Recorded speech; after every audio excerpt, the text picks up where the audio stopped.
સુરતમાં સસ્તા અનાજની દુકાનો પર ખંડણી માંગતા 3 શખ્સો વિરુદ્ધ ફરિયાદ નોંધાઈ છે। આમ આદમી પાર્ટીના કાર્યકર શ્રવણ જોશી, સંપત ચૌધરી સહિત 3 વિરુદ્ધ ફરિયાદ નોંધાઈ છે। લિંબાયત વિસ્તારમાં સસ્તા અનાજની દુકાનમાંથી દર મહિને 50,000 થી 1 લાખની ખંડણી માંગવાનો આરોપ છે। સસ્તા અનાજની દુકાનમાં કાળા બજારના ખોટા આક્ષેપો કરીને માંગતા હતા ખંડણી। ગ્રાહકોને ઉશ્કેરીને દુકાનના વિડીયો બનાવીને દુકાન સીલ કરાવવાની ધમકી આપી હતી। શ્રવણ અને સંપત સસ્તા અનાજની દુકાનમાં જઈને ખોટા વિડીયો બનાવતા, વિડીયો સોશિયલ મીડિયામાં વાયરલ કરવાની ધમકી આપીને ખંડણી લેતા। ગોડાદરામાં જાહેરમાં 1 લાખ લીધા હોવાનો પણ દાવો છે।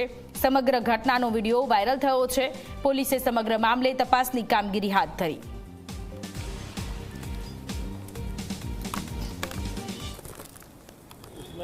साथ में मैं आता हूँ, मेरा फ़ोन एक क्लिक होता है तो ही काम बनता है, उसके अलावा कुछ नहीं होता है। मेरी बात सुनो।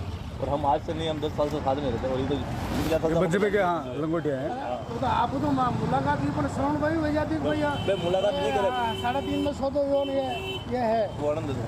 और तो बात अरे देखो ना सर, देख लो ना। अरे भाई साहब बेटा सब मर्जी का बच्चे बंद दे दो कितना है?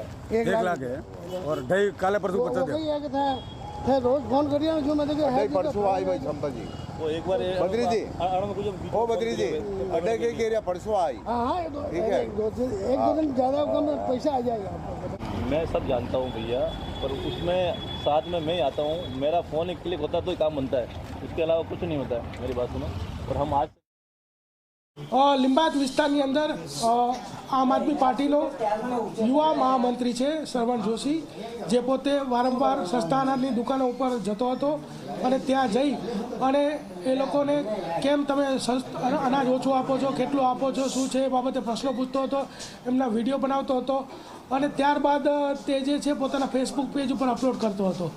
આ સિલસિલો સતત ચાલુ હતો। એ દરમિયાનમાં સંપત ચૌધરીએ આજે સસ્તા અને દુકાનોવાળાનો સંપર્ક કર્યો કે ભાઈ તમારે આ જે વિડીયો બનાવવાની પેલીમાંથી બચવું હોય તો તમારે દર મહિને 25,000 રૂપિયા આપવો પડશે, એવું દુકાને જઈને કહેતો હતો। ત્યારબાદ આ લોકોના એસોસિએશનવાળા તૈયાર થયા અને પછી નક્કી કર્યું કે ભાઈ એક સાથે એમ કે આપી દઈએ તમને પૈસા। કેટલા આપવાને 3.5 લાખ રૂપિયા માગ્યા અને ત્યારબાદ જે નિલેશ મોરે કરીને જે છે એની પાસેથી અને એનો જે બદ્રી કરીને જે વચ્ચેટીઓ હતો જે આ લોકોનો જ માણસ હતો કે જે સસ્તા અનાજની દુકાનવાળાનો, અને એની પાસેથી આ લોકોએ 1 લાખ રૂપિયા લીધા હતા ને બીજા ભવિષ્યમાં લેવાની એ લોકોને ડીલ થઈ હતી।